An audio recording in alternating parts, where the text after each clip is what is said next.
Segundo Crônicas, capítulo 19. Habitou, pois, Josafá em Jerusalém. Tornou a passar pelo povo desde Berseba até a região montanhosa de Efraim, e fez que ele tornasse ao Senhor, Deus de seus pais. Estabeleceu juízes no país, em todas as cidades fortificadas, de cidade em cidade. Disse aos juízes: vede o que fazeis, porque não julgais da parte do homem, e sim da parte do Senhor. E, no julgardes, ele está convosco. Agora, pois, seja o temor do Senhor convosco. Tomai cuidado e fazei-o, porque não há no Senhor, nosso Deus, injustiça, nem parcialidade, nem aceita ele suborno.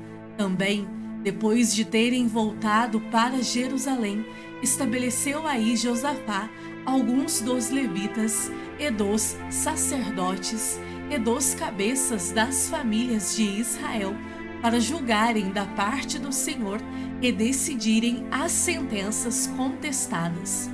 Deu-lhes ordem, dizendo: assim, andai no temor do Senhor, com fidelidade e inteireza de coração. Toda vez que vier a vós outros sentença contestada de vossos irmãos que habitam nas suas cidades, entre sangue e sangue, lei e mandamento, estatutos e juízos, admoestai-os, que não se façam culpados para com o Senhor, para que não venha grande ira sobre vós e sobre vossos irmãos. Fazei assim, e não vos tornareis culpados. Eis que Amarias, o sumo sacerdote, presidirá nas coisas que dizem respeito ao Senhor, e Zebadias, filho de Ismael, príncipe da casa de Judá, nas que dizem respeito ao rei. Também os levitas serão oficiais à vossa disposição. Sede fortes no cumprimento disso, e o Senhor será com os bons. Segundo Crônicas, capítulo 20. Depois disto, os filhos de Moabe e os filhos de Amon, com alguns dos meunitas, vieram à peleja contra Josafá. Então, vieram alguns que avisaram a Josafá, dizendo: grande multidão vem contra ti, da além do mar e da Síria. Eis que já estão em Azazon Tamar, que é em Gedi.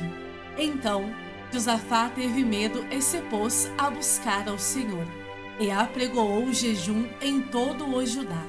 Judá se congregou para pedir socorro ao Senhor. Também de todas as cidades de Judá veio gente para buscar ao Senhor. Pôs-se Josafá em pé na congregação de Judá e de Jerusalém, na casa do Senhor, diante do pátio novo, e disse: ah, Senhor, Deus de nossos pais, porventura, não és tu Deus nos céus? Não és tu que dominas sobre todos os reinos dos povos? Na tua mão está a força e o poder, e não há quem te possa resistir. Porventura, ó nosso Deus, não lançaste fora os moradores desta terra de diante do teu povo de Israel, e não a deste para sempre a posteridade de Abraão, teu amigo? Habitaram nela e nela edificaram um santuário ao teu nome, dizendo: se algum mal nos sobrevier, espada por castigo, peste ou fome, nós nos apresentaremos diante desta casa e diante de ti, pois o teu nome está nesta casa, e clamaremos a ti na nossa angústia, e tu nos ouvirás e livrarás. Agora, pois, eis que os filhos de Amon e de Moabe e os do monte Seir, cujas terras não permitiste a Israel invadir, quando vinham da terra do Egito, mas deles se desviaram e não os destruíram, eis que nos dão o pago, vindo para lançar-nos fora da tua possessão, que nos deste em herança. Ah, nosso Deus, acaso não executarás tu o teu julgamento contra eles? Porque em nós não há força para resistirmos a esta grande multidão que vem contra nós. e não sabemos nós o que fazer, porém os nossos olhos estão postos em ti. Todo o Judá estava em pé diante do Senhor, como também as suas crianças, as suas mulheres e os seus filhos. Então veio o Espírito do Senhor no meio da congregação sobre Jaaziel, filho de Zacarias, filho de Benaia, filho de Jeiel, filho de Matanias, levita, dos filhos de Asaf, e disse: Dai ouvidos, todo o Judá e vós, moradores de Jerusalém, e tu, ó rei Josafá, ao que vos diz o Senhor: Não temais, nem vos assusteis por causa desta grande multidão, pois a peleja não é vossa, mas de Deus. Amanhã descereis contra eles, eis que sobem pela ladeira de Ziz. Encontrá-los-eis no fim do vale, defronte do deserto de Jeruel. Neste encontro não tereis de pelejar. Tomai posição, ficai parados e vede o salvamento que o Senhor vos dará, ó Judá e Jerusalém. Não temais, nem vos assusteis. Amanhã saí-lhes ao encontro, porque o Senhor é convosco. Então Josafá se prostrou com o rosto em terra, e todo o Judá e os moradores de Jerusalém também se prostraram perante o Senhor e o adoraram. Dispuseram-se os levitas, dos filhos dos coatitas e dos coreitas, para louvarem o Senhor, Deus de Israel, em voz alta, sobremaneira. Pela manhã cedo se levantaram e saíram ao deserto de Tecoa. Ao saírem eles, pôs-se Josafá em pé e disse: Ouvi-me, ó Judá e vós, moradores de Jerusalém. Crede no Senhor vosso Deus, e estareis seguros. Crede nos seus profetas, e prosperareis. Aconselhou-se com o povo e ordenou cantores para o Senhor, que, vestidos de ornamentos sagrados e marchando à frente do exército, louvassem a Deus, dizendo: Rendei graças ao Senhor, porque a sua misericórdia dura para sempre. Tendo eles começado a cantar e a dar louvores, pôs o Senhor emboscadas contra os filhos de Amon e de Moabe e os do monte Seir, que vieram contra Judá e foram desbaratados, porque os filhos de Amon e de Moabe se levantaram contra os moradores do monte Seir para os destruir e exterminar. E, tendo eles dado cabo dos moradores de Seir, ajudaram uns aos outros a destruir-se. Tendo Judá chegado ao alto que olha para o deserto, procurou ver a multidão, e eis que eram corpos mortos que jaziam em terra, sem nenhum sobrevivente. Vieram Josafá e o seu povo para saquear os despojos, e acharam entre os cadáveres riquezas em abundância e objetos preciosos. Tomaram para si mais do que podiam levar, e 3 dias saquearam o despojo, porque era muito. Ao 4º dia se ajuntaram no vale de Bênção, onde louvaram o Senhor. Por isso chamaram aquele lugar Vale de Bênção até ao dia de hoje. Então voltaram todos os homens de Judá e de Jerusalém, e Josafá à frente deles, e tornaram para Jerusalém com alegria, porque o Senhor os alegrara com a vitória sobre seus inimigos. Vieram para Jerusalém com alaúdes, harpas e trombetas, para a casa do Senhor. Veio da parte de Deus o terror sobre todos os reinos daquelas terras, quando ouviram que o Senhor havia pelejado contra os inimigos de Israel. Assim, o reino de Josafá teve paz, porque Deus lhe dera repouso por todos os lados. Josafá reinou sobre Judá. Tinha 35 anos quando começou a reinar, e reinou 25 anos em Jerusalém. Sua mãe se chamava Azuba, filha de Sili. Ele andou no caminho de Asa, seu pai, e não se desviou dele, fazendo o que era reto perante o Senhor. Contudo, os altos não se tiraram, porque o povo não tinha ainda disposto o coração para com o Deus de seus pais. Quanto aos mais atos de Josafá, tanto os primeiros como os últimos, Eis que estão escritos nas crônicas registradas por Jeú, filho de Anani, que as inseriu na história dos reis de Israel. Depois disto, Josafá, rei de Judá, se aliou com Acasias, rei de Israel, que procedeu iniquamente. Aliou-se com ele para fazerem navios que fossem a Tarsis, e fizeram os navios em Ezion-Geber. Porém Eliezer, filho de Dodavá, de Maressa, profetizou contra Josafá, dizendo: Porquanto te aliaste com Acasias, o Senhor destruiu as tuas obras, e os navios se quebraram e não puderam ir a Tarsis.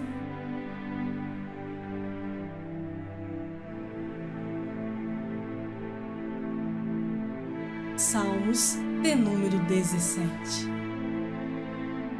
Ouve, Senhor, a causa justa, atende ao meu clamor, dá ouvidos à minha oração, que procede de lábios não fraudulentos. Baixe de tua presença o julgamento a meu respeito. Os teus olhos veem com equidade. Sondas-me o coração. De noite me visitas. Provas-me no fogo. Iniquidade nenhuma encontras em mim. A minha boca não transgride. Quanto às ações dos homens, pela palavra dos teus lábios, eu me tenho guardado dos caminhos do violento. Os meus passos se afizeram às tuas veredas, os meus pés não resvalaram. Eu te invoco, ó Deus, pois tu me respondes. Inclina-me os ouvidos e acode as minhas palavras. Mostra as maravilhas da tua bondade, ó Salvador, dos que à tua destra buscam refúgio, dos que se levantam contra eles. Guarda-me como a menina dos olhos, esconde-me à sombra das tuas asas, dos perversos que me oprimem, inimigos que me assediam de morte, insensíveis, cerram o coração, falam com lábios insolentes, andam agora cercando os nossos passos e fixam em nós os olhos para nos deitar por terra. Parecem-se com o leão, ávido por sua presa, ou o leãozinho que espreita de emboscada. Levanta-te, Senhor, defronta-os, arrasa-os, livra do ímpio a minha alma com a tua espada, com a tua mão, Senhor, dos homens mundanos, cujo quinhão é desta vida e cujo ventre tu enches dos teus tesouros, os quais se fartam de filhos e o que lhes sobra deixam aos seus pequeninos. Eu, porém, na justiça contemplarei a tua face. Quando acordar, eu me satisfarei com a tua semelhança.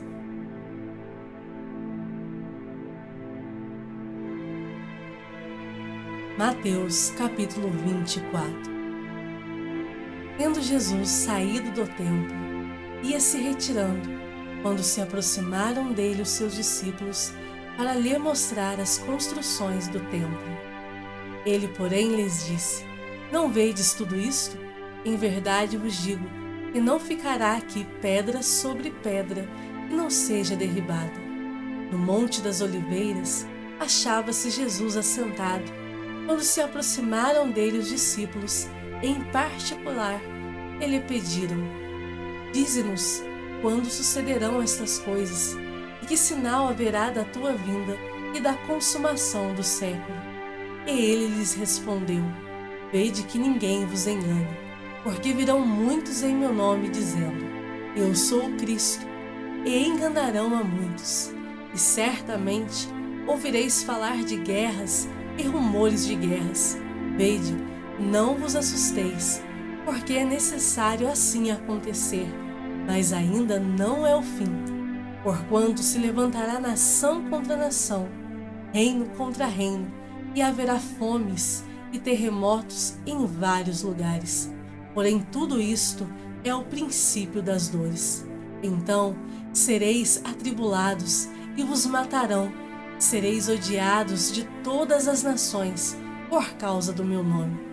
Nesse tempo, muitos hão de se escandalizar, trair e odiar uns aos outros. Levantar-se-ão muitos falsos profetas e enganarão a muitos. e por se multiplicar a iniquidade, o amor se esfriará de quase todos. Aquele, porém, que perseverar até o fim, esse será salvo, e será pregado este evangelho do reino por todo o mundo, para testemunho a todas as nações. Então virá o fim. Quando, pois, virdes o abominável da desolação de que falou o profeta Daniel, no lugar santo, quem lê entenda. Então os que estiverem na Judéia, fujam para os montes. Quem estiver sobre o eirado, não desça a tirar de casa alguma coisa. E quem estiver no campo, não volte atrás para buscar a sua capa. Ai das que estiverem grávidas e das que amamentarem naqueles dias. Orai para que a vossa fuga não se dê no inverno, nem no sábado, porque nesse tempo haverá grande tribulação, como desde o princípio do mundo até agora não tem havido e nem haverá jamais. Não tivessem aqueles dias sido abreviados, ninguém seria salvo, mas, por causa dos escolhidos, tais dias serão abreviados. Então, se alguém vos disser, eis aqui o Cristo, ou ei-lo ali, não acrediteis, porque surgirão falsos cristos e falsos profetas, operando grandes sinais e prodígios para enganar, se possível, os próprios eleitos. Vede que vô-lo tenho predito. Portanto, se vos disserem, eis que ele está no deserto, não saiais, ou ei-lo no interior da casa, não acrediteis, porque, assim como o relâmpago sai do oriente e se mostra até no ocidente, assim é de ser a vinda do Filho do Homem. Onde estiver o cadáver, ali se ajuntarão os abutres. Logo em seguida, a tribulação daqueles dias, o sol escurecerá, a lua não dará sua claridade, as estrelas cairão do firmamento e os poderes do céu serão abalados. Então aparecerá no céu o sinal do Filho do Homem. Todos os povos da terra se lamentarão e verão o Filho do Homem vindo sobre as nuvens do céu, com poder e muita glória. E ele enviará os seus anjos com grande clangor de trombeta, os quais reunirão os seus escolhidos dos quatro ventos, de uma a outra extremidade dos céus. Aprendei, pois, a parábola da figueira. Quando já os seus ramos se renovam e as folhas brotam, sabeis que está próximo o verão. Assim também vós, quando virdes todas estas coisas, sabei que está próximo às portas. Em verdade vos digo que não passará esta geração sem que tudo isto aconteça. Passará o céu e a terra, porém as minhas palavras não passarão. Mas a respeito daquele dia e hora ninguém sabe, nem os anjos dos céus, nem o Filho, senão o Pai. Pois assim como foi nos dias de Noé, também será a vinda do Filho do Homem. Porquanto, assim como nos dias anteriores ao dilúvio, comiam e bebiam, casavam e davam-se em casamento, até o dia em que Noé entrou na arca, e não o perceberam, senão quando veio o dilúvio e os levou a todos, assim será também a vinda do Filho do Homem. Então, dois estarão no campo, um será tomado e deixado o outro. Duas estarão trabalhando num moinho, uma será tomada e deixada a outra. Portanto, vigiai, porque não sabeis em que dia vem o vosso Senhor. Mas considerai isto: se o pai de família soubesse a que hora viria o ladrão, vigiaria e não deixaria que fosse arrombada a sua casa. Por isso, ficai também vós apercebidos, porque, a hora em que não cuidais, o Filho do Homem virá. Quem é, pois, o servo fiel e prudente, a quem o Senhor confiou os seus conservos para dar-lhes o sustento a seu tempo? Bem-aventurado aquele servo a quem seu Senhor, quando vier, achar fazendo assim. Em verdade vos digo, ele lhe confiará todos os seus bens. Mas, se aquele servo, sendo mau, disser consigo mesmo, meu Senhor demora-se, e passar a espancar os seus companheiros, e a comer e beber com ébrios, virá o Senhor daquele servo, em dia em que não o espera, e em hora que não sabe, e castigá-lo-á, lançando-lhe a sorte com os hipócritas. Ali haverá choro e ranger de dentes.